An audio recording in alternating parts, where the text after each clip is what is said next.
लज्जा लग रही है, निर्वस्त्र हैं, ऐसा वो कहते हैं कि वो ढक के आ रही।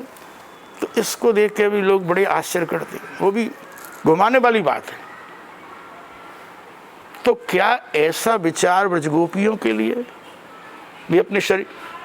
योनि शब्द का अर्थ, जय जय श्री राधे। स्वागत है आप सभी का ब्रजभूमि दर्शन विद राहुल चौधरी की एक और नई वीडियो में। आज हम आपके समक्ष लाए हैं कार्तिक मास पर एक वीडियो। कार्तिक मास का क्या महत्व है और कार्तिक मास में पूजा करने से आपकी ज़िंदगी में क्या क्या बदलाव आता है, क्यों बंगाल और समस्त भारत से लाखों लोग गोवर्धन और वृंदावन में आए हुए हैं। आज हम दर्शन कर रहे हैं और आपको करा रहे हैं। वृंदावन के ब्रजवासी हैं, पूरे दिन ठाकुर जी के भजन में ही लीन रहते हैं, परम ज्ञानी हैं। ऐसे महापुरुष का हमें दर्शन करने का मौका मिला, उसके लिए हम ठाकुर जी के बहुत ही ऋणी हैं और अपने आप को बहुत धन्य मानते हैं। वह आपको आगे वीडियो में बताएंगे कार्तिक मास का महत्व। आचार्य श्री राम गोपाल शास्त्री जी, राधे राधे। श्री हरे नमः। हेमन्ते प्रथमे मासि नन्दः ब्रजकुमारिका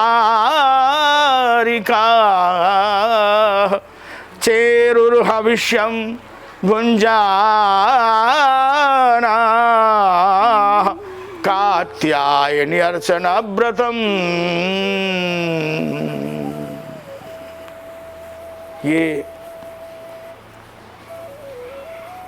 श्री वृंदावन धाम है।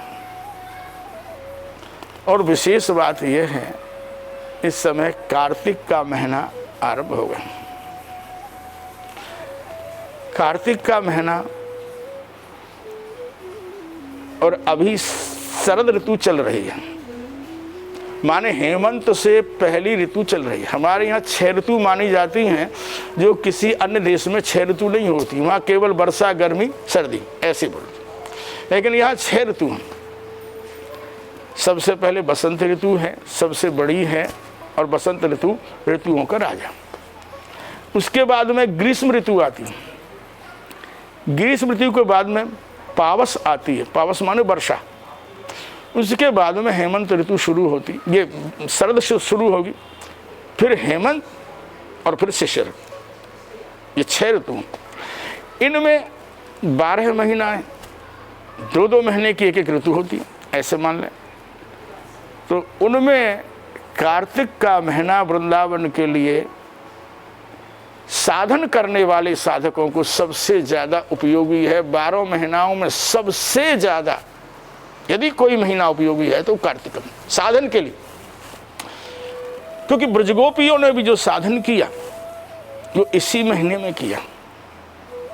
दूसरी बात, महाप्रभु जी, चैतन्य महाप्रभु जी भी वृंदावन पधारे तो इसी महीने में पधारे।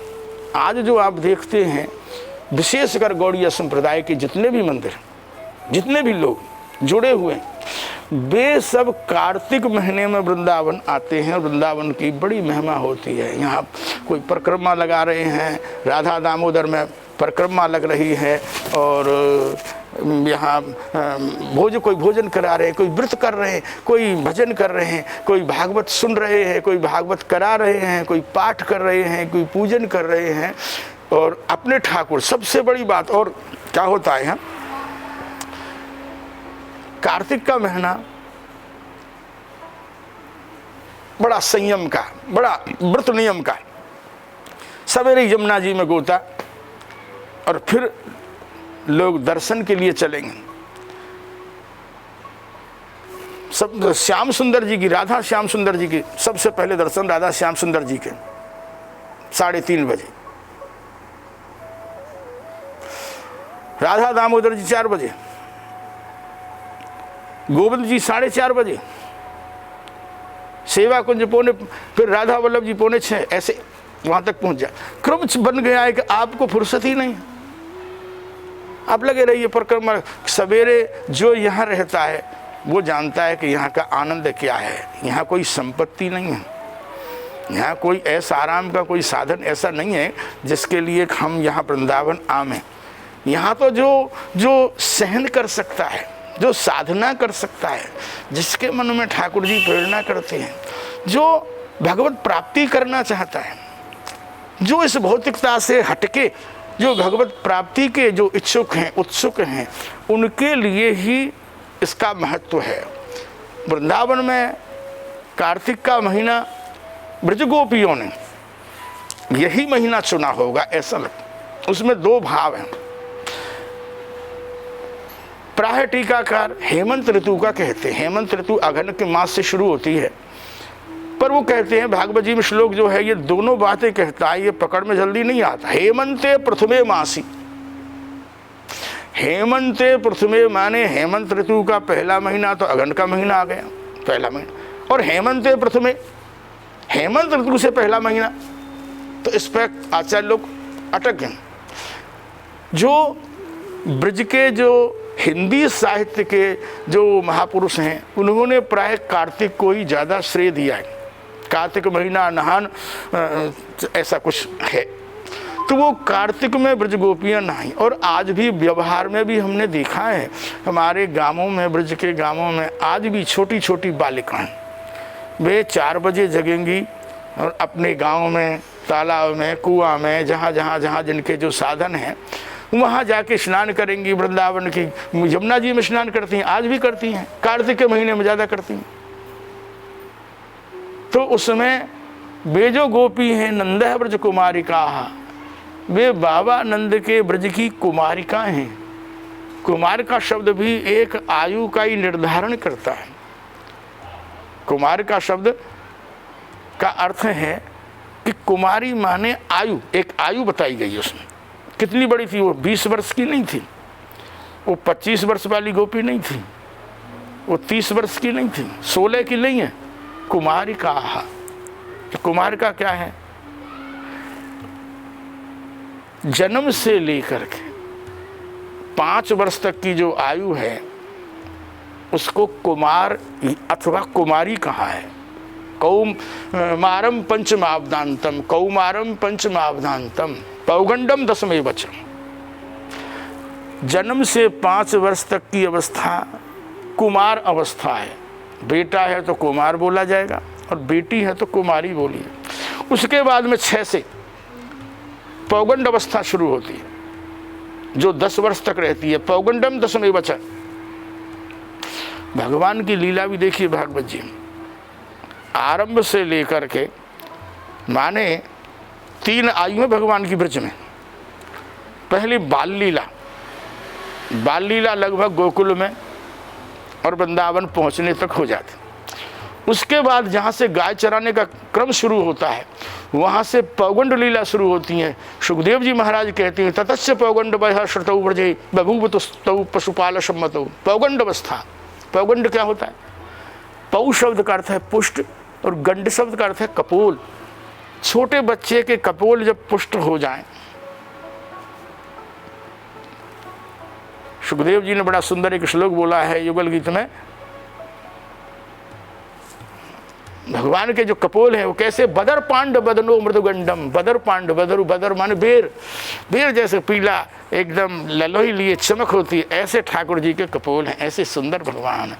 तो पौगंड लीला वहाँ तक होती है 28 अध्याय तक और उसके बाद में वो किशोर अवस्था में आ जाते हैं। किशोर अवस्था का मतलब है 10 के बाद में 11वीं अवस्था शुरू हुई है। किशोर अवस्था यहाँ से शुरू और रासलीला किशोर अवस्था में हुई। तो अब वे गोपी तो छोटी छोटी हैं, उस भाव से तो छोटी गोपी बनती। तो अब उनमें वस्त्रों का और इनका तो कोई विचार ही नहीं है वहाँ उस बात को। तो कि छोटे बच्चे तो आज भी निर्वस्त्र डोलते तो कोई बात नहीं। तो ये तो भगवान की गोपी हैं, भगवान की लीला है, वहाँ उसमें भी कोई विचार की बात नहीं। अब तीसरी बात क्या है? एक श्लोक आता है पाणिभ्याम योनि माच्छाद्य, ऐसे कुछ गोपियां ऐसे कहते हैं वो कि अपने शरीर को ढक के, उनको लज्जा लग रही है, निर्वस्त्र हैं, ऐसा वो कहते हैं कि वो ढक के आ रही। तो इसको देख के भी लोग बड़े आश्चर्य करते हैं, वो भी घुमाने वाली बात है। तो क्या ऐसा विचार ब्रजगोपियों के लिए भी अपने शरीर? योनि शब्द का अर्थ कारण बताया है, एक ही अर्थ नहीं होते, कितने कितने अर्थ होते हैं एक एक शब्द। भागवत जी में बताया है, वो कहते हैं सत्यव्रतम सत्य परम तो सत्यम सत्यस्य योनिम, माने कारण, कारण माने कृष्ण, और वो कृष्ण उनके हृदय में बैठे हैं, और उन हृदय में बैठे कृष्ण को ढक कर के गोपी ठाकुर जी के सामने आ गए। जो हृदय में बैठा है उसको ढक कर के आ गए। तो ऐसे जो श्री कृष्ण हैं और ऐसी जो गोपी हैं, उनको जो साधना की सिद्धि मिली, भगवान कहते हैं याता बलाव्रजम सिद्धा मयि मां रंशित क्षपाहा यदुद्दिश्य व्रतमदम चेरुरार्यार्चनम सती। तुम सिद्ध हो गई हो, तुम्हारी साधना की पूर्ति हो गई। अब तुम जो वरदान चाहती हो, मयि मां रंशित, मेरे साथ जो रमण करने की तुम्हारी जो भावना है, ये तुम्हारा जो संकल्प है, उसकी पूर्ति अगली शरद की रात में होगी। मैं सबको बुलाऊंगा, सबके साथ में रासलीला होगी, आप सब आमें। पर अभी इतना ही समझें कि ये मेरा वचन है आपको। तो ये सब कार्तिक मास की लीला है, इसमें साधन करने वाले को सिद्धि जल्दी मिलती है। गोपाल शशनाम में भी आता है कार्तिकम संपुटे रात्रौ, कार्तिक में गोपाल शशनाम का संपुट से पाठ करें, बड़ी जल्दी सिद्धि होती।